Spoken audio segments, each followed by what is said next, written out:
창세기 강의 벌써 38번째 시간인데 오늘로써 창세기 1장부터 해서 11장까지의 강의를 마치게 됩니다.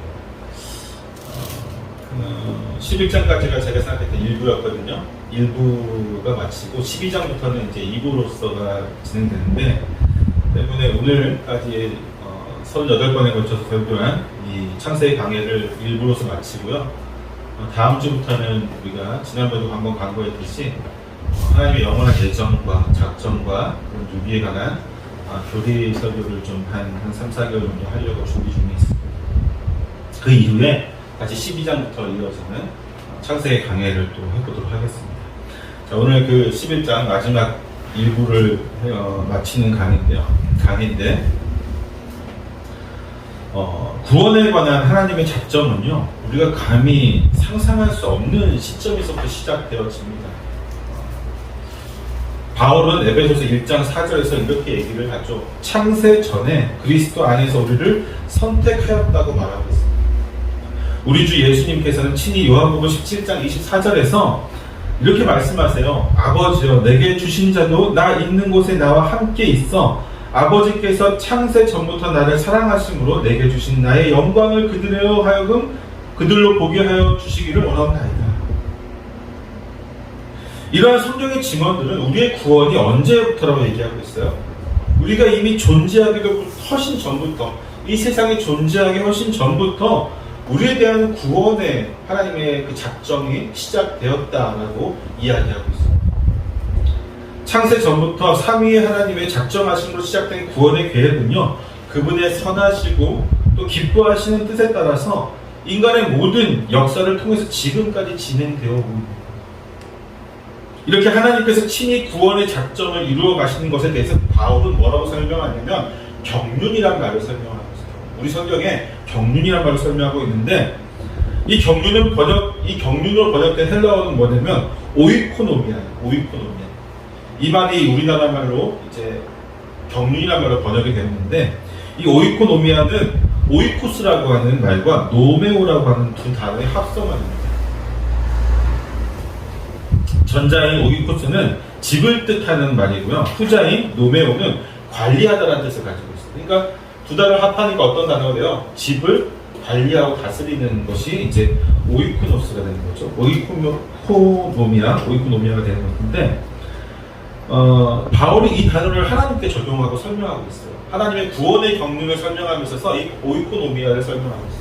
즉, 이 우주가 뭐예요? 하나님의 세상을 만드신 이 우주가 뭐예요? 하나님의 집이다라는 의미를 갖고 있는 1차적으로는 집이고, 하나님께서 자신의 집을 관리하고 다스려 나가신다라는 의미를 가지고 있기 때문에 이 단어를 사용하고 있는 것이고요. 그 내면에는 또한 하나님의 거룩한 섭리가 주인이 집을 다스리는 것 같이 세밀한 계획 가운데 매우 질서 있게 이루어짐을 나타내고자 하는 것입니다. 즉, 주인이 집을 가꿀 때에 대로대로 눈에 보이는 대로 가꾸지 않잖아요. 내가 이 집을 어떻게 가꾸고 어떻게 유지하고 어떻게 이것을 더 좋게 나아갈지를 세밀하게 계획도 하고 어떤 설계도 짜고 하잖아요. 그것처럼 하나님께서 자신의 집인 이 세상을, 또 지구를, 우리를 정말 세밀한 계획 가운데 이루어 나가신다 하기 때문에 하나님께서, 바울은 그것을 경륜이라는 말로 표현을 하고 있는 것입니다.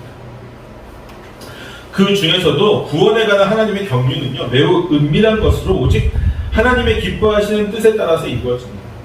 바울은 에베소서 3장에서 이렇게 얘기해, 비밀의 경륜이 이제는 교회를 통해서 이루어지는 것이지만 여전히 우리는 그 모든 구원의 경륜을 온전히 알 수 있는 것은 아니죠.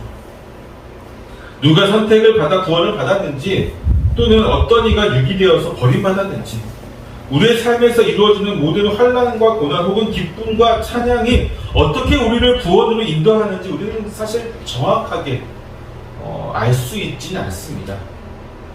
다만 그분의 거룩하신 섭리가 그 모든 것을 통해서 구원으로 인도하실 것을 믿으며 그 역할이, 그 가장 중요한 역할을 지금은 교회가 부여받고 있다라고 하는 사실 정도만 우리는 알고 있을 뿐이죠. 그런 의미에서 성경의 족보는요, 하나님의 구원의 경륜의 한 단면을 우리에게 보여주는 중요한 지표가 되어집니다. 아담을 통한 하나님의 백성이 그분을 믿음으로 의롭다 칭함받은 구원의 백성들이 아담 이후에 어떻게 계승되어져 왔으며 그들을 통해서 우리에게까지 전해진 복음의 놀라운 역사는 우리로 하여금 하나님의 구원의 경륜을 경외함으로 바라보게 만들게 되는 것이죠. 단순히 누가 누구를 낳았다, 지루하다가 아니라 하나님께서 구원의 계획이 얼마나 세밀하게 역사 가운데 전해져 왔고 지금 우리에게까지 왔는지를 그 경륜을 바라보게 된다는 것이죠. 하지만 그럼에도 불구하고 우리는 이 족보를 통해서 어떤 이유로 이 족보에 나온 이들이 누구는 선택을 백성으로 기록되고 누구는 유기된 백성으로 기록되었는지를 사실 전혀 알 수는 없습니다. 성경에서 주요한 삶을 기록하고 있는 이들에 대해서는 우리가 어느 정도는 그 이유를 알 수 있고 추론해 볼 수 있지만 그렇지 않은 수많은 이름들은 전혀 그 원인과 이유를 발견할 수가 없어요. 왜 이들이 하나님의 구원의 경륜 가운데 족보에 기록되었는지 사실 알 수 없는 사람이 너무나도 많이 있습니다. 그렇죠? 심지어 오늘 나오는 족보는요, 셈의 족보인데 우리는 단순히 셈의 족보를 통해서 믿음의 조상 아브라함이 나오게 된 것으로 생각하지만 먼저 10장과 11장에 나오는 셈의 족보는요, 믿음으로 이어지는 길과 그렇지 않은 길을 나누어서 설명하고 있어요. 10장과 11장에 나타나는 족보의 특징을 보게 되면요, 하나님의 홍수 심판 이후에 노아의 세 아들과 그들의 후손들은 하나님이 주신 복을 통해서 땅의 정복자가 되었고 크게 번성하게 됩니다. 때문에 10장에서 보여주는 족보는요, 그들이 시날 평지라고 하는 지금의 이란 쪽이죠. 메소포타미아가 있었던 곳, 그리고 수메르 문명이 인류 최초의 문명이 발생했던 그곳을 배경으로 하고 있는데 그곳에서 크게 번성해진 것을 보여주고 있습니다. 때문에 10장에서 보여준 족보는요, 어떻게 그들이 그 시날 평지에서 아프리카와 아시아와 유럽 쪽을 뻗어나가서 그 땅을 정복하고 큰 민족을 이루고 나라를 세우게 되었는지를 우리에게 보여줍니다. 특히나 이 글을 썼던 모세 당시에 각 대륙을 대표하는 민족과 국가들이 누구의 뿌리에서 나오게 되었는지, 즉 노아의 뿌리에서 나오게 되었다는 것을 보여주고 있는 것이죠. 그 중에서도 앞으로 이스라엘 민족과 지속적으로 관계를 맺을 수밖에 없는, 그것이 선하거나 악하거나 결국 계속해서 부딪혀 나갈 수밖에 없는 가나안 족속들에 대해서 매우 자세하게 설명을 하고 있는 것입니다. 그렇기 때문에 반면에 이 11장의 족보는요, 오직 셈의 계보만을 보여주고 있습니다. 셈의 계보도 다 보여주지 않죠. 벨렉의 계보만을 보여주고 있습니다. 또한 10장의 족보처럼 그들의 족속과 정착한 지역을 말하지 않고 단지 누가 누구를 낳았는지만을 지금 그리고 그들이 몇 년을 살았는지만을 기록하고 있죠. 그 지역이라든지 어떤 곳에 정착했다든지 이런 말을 하고 있지 않습니다. 모세가 11장의 족보를 이렇게 기술하고 있는 것은요, 10장과는 분명히 다른 목적을 가지고 11장을 기록하였기 때문입니다. 앞서 10장의 족보가 노아의 세 아들들이 하나님의 복을 받고 어떻게 땅을 정복하고 번성하게 되었는지를 보여주기 위한 것이라고 한다면 이 11장의 족보는 오직 셈으로부터 하나님이 선택하신 아브람까지의 계보를 보여주기 위한 목적이라고 볼 수 있는 것이죠. 선택된 민족이 어떻게 이어져 왔는지 그것이 분명하게 보여주기 위한 것이 바로 11장의 족보의 목적인 것입니다. 즉 우리는 10장의 족보를 보면서 하나님의 은혜에 감사하며 지금도 그 은혜 가운데 살아가고 있음에 대한 또한 감사를 하게 된다고 한다면요, 왜냐하면 우리는 그 은혜로 말미암아 지금 이 지구의 주인이 되었고 번성하고 있고, 또한 비록 언어가 다르고 피부가 다르고 생김새도 다르지만 우리는 모두 노아라고 하는 공통의 조상을 가지고 있는 한 가족과 같은 존재라는 사실을 깨닫게 해주기 때문에 우리 10장의 족보를 통해서 그런 감사함을 하나님께 가지게 되는 것이죠. 그리고 이 11장의 족보를 통해서 우리는 믿음의 뿌리를 다시 한번 확인하게 됩니다. 그 가운데 하나님의 특별한 구원의 은혜가 그분의 비밀스러운 경륜을 통해서 어떻게 우리에게 전해지게 되었는지를 알게 되죠. 다시 한번 감사하며 찬양하며 나아갈 수밖에 없게 되는 것입니다. 믿음의 역사, 그 구원의 경륜이 결코 우연히 이루어진 것이 아님을 우리에게 보여주고 있는 것이죠. 특별히 우리는 10장과 11장에 나타난 셈의 족보를 보면서요, 노아의 축복을 받은 셈의 계보에서도 하나님의 구원의 경륜 아래 서로 나누어지는 것을 발견하게 됩니다. 그 분기점이 되는 인물이 바로 셈의 증손자인 에벨이죠. 10장의 족보는요, 에벨의 두 아들 중에 아우인 욕단의 족보를 기록하고 있으며 11장의 이 족보는 형인 벨렉의 족보를 기록하고 있습니다. 그러니까 에벨까지는, 셈에서 에벨까지는 똑같이 나오다가 에벨 이후에 10장의 족보는 욕단의 후손들만 기록하고 있고요, 11장의 족보는 벨렉의 후손들을 기록하고 있는 것입니다. 특히나 이 10장 25절에 보면요, 모세는 벨렉이라는 이름을 지은 이유가 그때의 세상이 나뉘었기 때문이라고 기술하고 있어요. 그때의 세상이 나뉘었다. 단순히 나눔이라는 뜻을 가진 벨렉을 보면서 셈의 자손들이 벨렉과 욕단의 갭으로 나누어진 것을 뜻하는 것을 생각할 수 있지만, 그렇게 생각을 많이 할 수 있죠. 하지만 바로 다음에 11장에 무슨 사건이 나와요? 바벨탑 사건이 나오잖아요. 바벨탑 사건이 등장하는 것을 생각해보면 아마도 이 말은요, 바벨탑 사건 이후 노아의 후손들이 흩어지게 된 것을 의미한다고 보는 것이 더 타당할 것 같아요. 즉, 벨렉이 태어난 그 시점이 바벨탑이 사건이 터진 시점이고, 세상이 많은 사람들 언어가 혼잡해져서 떠나는, 바벨탑을 떠나서 흩어지게 되고 모든 민족들이 다 따로따로 떨어져 나가는 그 시점이 바로 벨렉이 태어난 시점입니다. 그래서 세상이 나뉘었다라고 생각하는 것이 가장 자연스러운 연결 맞습니다. 모세는 10장에서 의도적으로 에벨의 장자인 벨렉이 아닌 그의 아우 욕단의 족보를 설명하죠. 왜냐하면 하나님의 구원의 경륜에서 더 중요한 것은 같은 셈의 자손들 중에서도 아브라함이 직접적인 조상이 되는 벨렉의 자손들이기 때문입니다.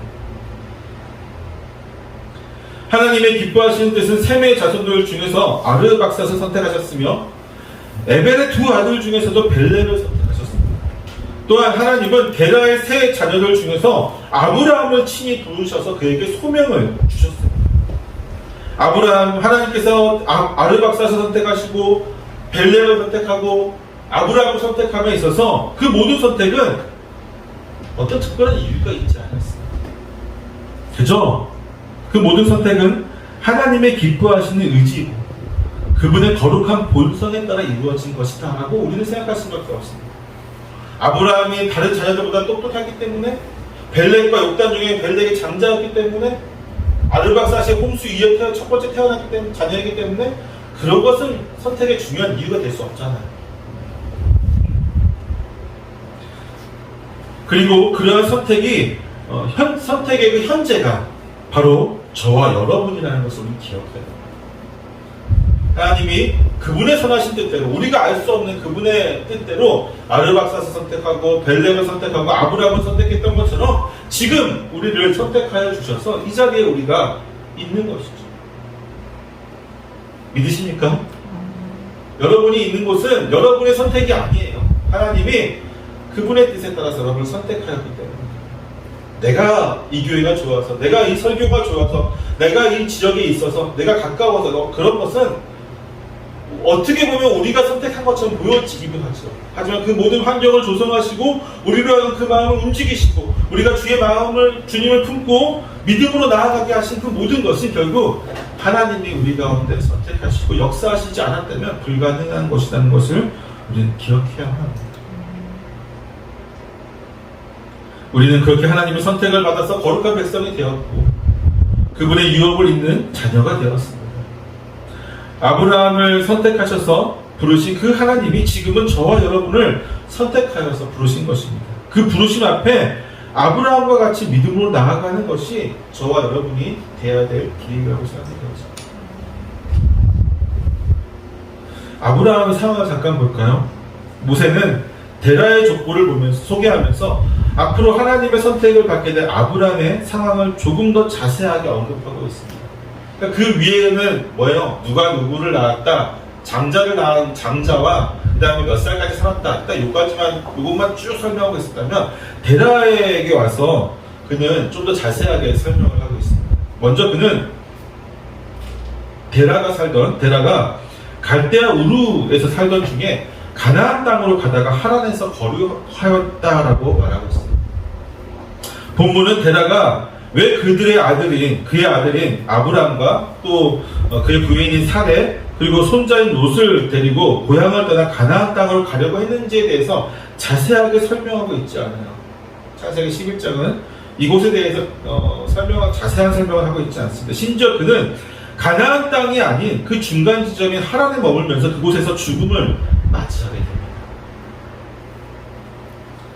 그런데 이 아브라함의 고향인 고향인 이 갈대아인의 우르는요, 사실 역사적으로 매우 유명한 곳입니다. 당장 여러분이 구글이라든지 네이버에 우르라고 하고 검색만 해도 수많은 정보들을 얻을 수 있는 곳이에요. 왜냐하면 인류 최초의 문명이라고 불리는 수메르 문명이 있었던 대도시가 바로 이곳이기 때문입니다. 이곳은 현재 이라크 남부의 디카 주에 있는 티엘 무카이아르에 위치하고 있어요. 지금 이제 이라크 남부 쪽이죠. 그리고 이 우르에서 가장 유명한 곳이 여러분 아까 주일학교 설교 때도 제가 잠깐 사진을 보여줬지만 이 지구라트라고 하는 곳입니다. 이 지구라트를 건설한 이는 우르 지역의 최초의 왕조인 우르 사방도를 창건한 우르 남무에 의해서 세워졌는데 이 지구라트의 목적은요, 신을 섬기기 위한 신전이었습니다. 우리가 생각하는 하나님을 섬기는 신전이 아니라 아카더로 신이라고 알려진 달의 신, 이 난나르를 섬기는 신전이었습니다.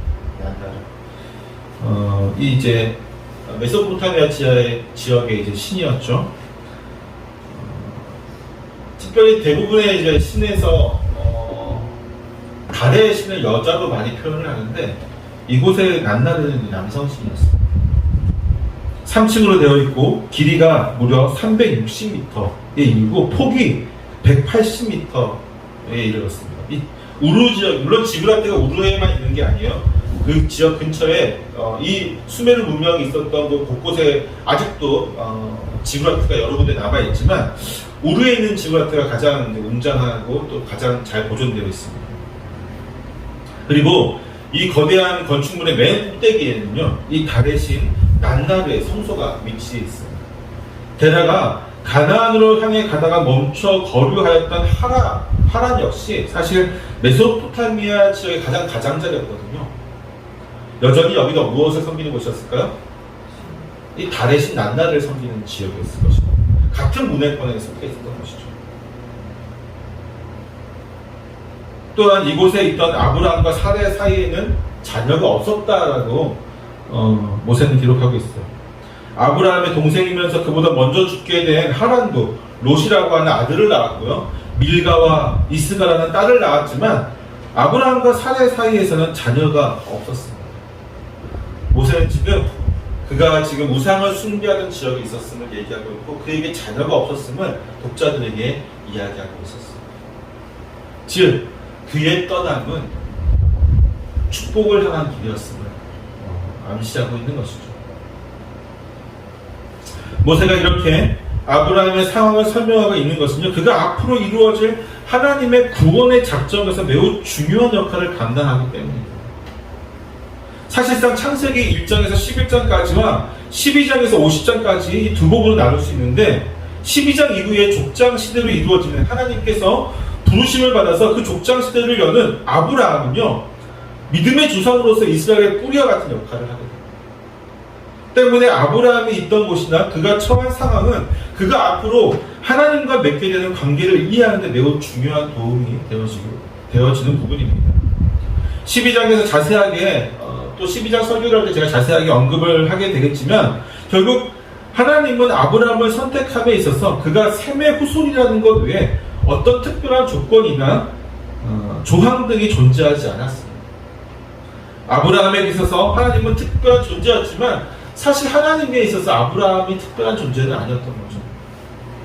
그분은 직접적으로 아브라함을 선택하셔서 부르셨으며 그에게 복에 대한 약속을 맺으셨고 또한 그와 그의 후손들의 하나님이 되시겠다고 언약을 맺으셨습니다.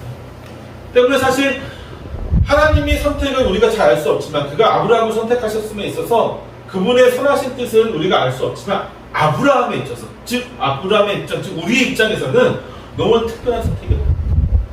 특별히 부르셨고 복에 대한 약속을 주셨다. 나와 너의 후손들의 하나님이 되어서 내가 너희를 복을 주겠다고 지켜주겠다고 하시는 그 하나님, 언약을 맺으신 그 하나님, 특별하게 다가올 수밖에 없죠. 비록 처음 그가 하나님을 만난 이후에 그의 삶에서 믿음의 모습이 상당 부분 좀 연약하게 비춰지는 것은 부인할 수 없습니다.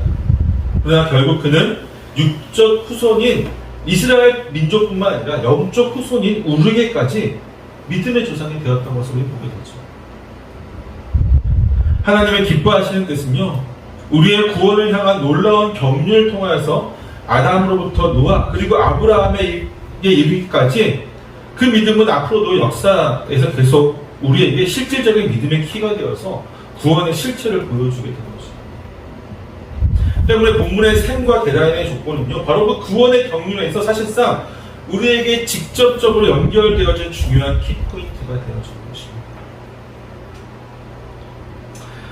본문에서 셈과 데라의 조건은 그 끝이 결코 복을 받은 자의 상황이라고 할 수 없는 모습을 보여주고 있습니다.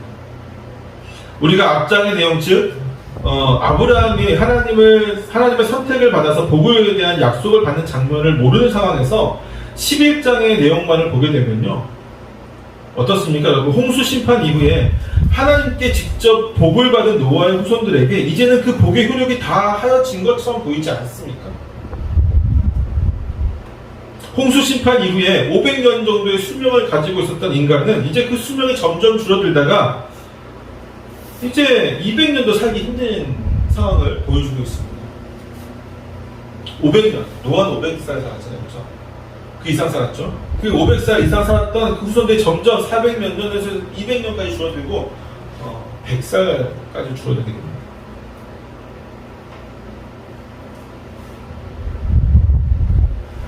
또한 그 족보의 마지막은요, 가장 문명이 발전된 도시를 떠나서 낯설고 의지할 곳 없는 변방으로 이주하는 가족의 모습을 보이고 있습니다.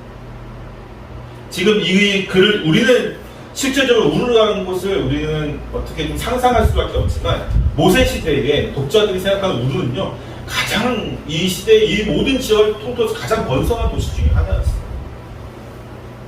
그 모든 번성한 곳을 떠나서 저 변방, 의지할 곳 없고 변방이고 문명이 발달되지 않은 저 가나안 땅으로 가는 이주하는 모습은요, 결코 성공해서 가는 모습이 아니잖아요.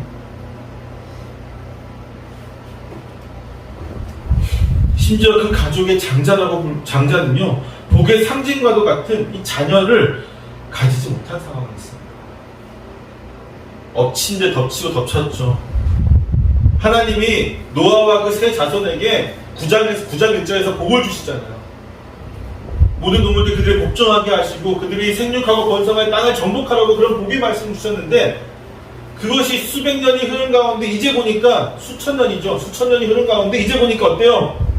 그 복이 다한 것처럼 하나님이 주신 복이 이제 끝나간가 하는 심정으로 우리에게 보여주고 있다는 거죠. 물론 12장의 내용을 몰랐을 때 우리가 할 수 있는 말입니다. 그러나 하나님의 은혜는 바로 이러한 상황에서 역사한다는 것을 우리 기억해야 합니다. 우리가 가장 힘들고 어려운 가운데 있을 때에 하나님의 은혜는 찾아오게 됩니다. 그 은혜가 우리를 축복의 길로 인도하는 것입니다. 사랑하는 성도 여러분, 기쁘고 즐거울 때 하나님께 감사하는 것은 어쩌면 너무 당연한 일입니다. 하지만 진정한 신앙의 모습은요, 내가 힘겹고 어려운 가운데 있을 때에 주님의 은혜를 기다리면서 인내하는 것입니다. 야고보는 그의 서신에서 우리에게 이렇게 말을 해주고 있습니다. 보라, 인내하는 자를 우리가 복되다 하나니. 누구를요? 인내하는 자를 우리가 복되다 하나니 너희가 욥의 인내를 들었고 주께서 주신 결말을 보았거니와 주는 가장 자비하시고 긍휼히 여기시는 이시니라. 이 말을 하고 있는 사람이 누구냐면요, 예수님의 친혈육이었음에도 불구하고, 예수님의 동생이었음에도 불구하고 그분을 끝까지 부인하다가 십자가에 달려 돌아가신 것 보고도 부인하던 그가 다시 부활하신 이후에 예수님을 만나서 이제는 믿음을 갖게 되고 초대교회의 목사님이 되셔서 가장 중요하고 초대교회의 기초를 세우는 역할을 감당했던 그 야고보가 지금 이렇게 우리에게 권고를 하고 있습니다. 인내함으로 온전한 복을 성취하는 자가 되라고 말했죠. 그 인내함으로 그 복을 성취하는 저와 여러분을 축원합니다. 하나님의 구원의 역사는요, 결코 끊어지지 않습니다. 하나님의 구원의 경로는 우리 인간의 눈으로 보기에 지금 당장 고난 가운데 있는 것처럼, 지금 당장 그 계보가 끊어진 것처럼 보일 수도 있고, 당장 우리의 눈앞에는 그 계보가 확실하게 우리 눈에 들어오지 않는 것일 수도 있지만, 하나님의 그 구원의 경륜은요, 아담 이후로 지금까지 단 한 번도 흐트러진 적이 없어요. 하나님의 구원의 계획은 창세 전부터 세워졌던 그 구원의 경륜과 계획은요, 지금까지도 하나님의 역사하심에 따라서, 그분의 선하신 뜻에 따라서 단 한 번도 변화되어지거나 좌절되거나 무너지지 않고 우리에게까지 내려지고 마침내는 예수 그리스도께서 재림하는 그날에 완성되어질 것입니다. 결국 신앙인에게서 어쩌면 가장 중요한 자질은 인내일지도 모르겠습니다. 믿음, 소망, 사랑, 그 중에 제일은 사랑이다 라는 말도 우리가 배웠지만 마지막 때까지 기다리는 신앙인의 참된 자세 때문에 제가 읽는 성경은요, 보면 인내라는 말이 가장 많은 것 같아요. 한번 제가 다 찾아봐서 기록한 것은 아니지만 가장 많은 단어가 인내가 아닌가 하는 생각을 합니다. 여러분, 정말로 인생의 모든 우여곡절이 있죠. 인생에서 고난도 있을 수 있고 기쁨도 있을 수 있지만 제가 며칠 전에도 장례식장, 어제 그저께도 장례식장 갔다 오고, 또 지난주에도 장례를 쭉 진례하고, 그 전에도 장례식, 지금 한 달 사이에 제가 장례식을 지금 5번 계속 하고 있는데, 그래요. 우리의 신앙은요, 이것이 죽음으로 끝나지 않습니다. 제가 장례식장 진례하면서 계속해서 얘기했지만, 부활의 신앙이 있어요. 때문에 우리는 인내함으로 그날을 기다리는 자입니다. 이 땅에서 삶이 정말 잠깐이라고 표현하는 성경의 말씀처럼 이 잠깐의 삶을 통해서 우리는 하나님께 온전히 나아가고 인내함으로 영원한 것을 성취할 수 있는 저와 여러분 되시기를 다시 한번 축원합니다. 기도하겠습니다.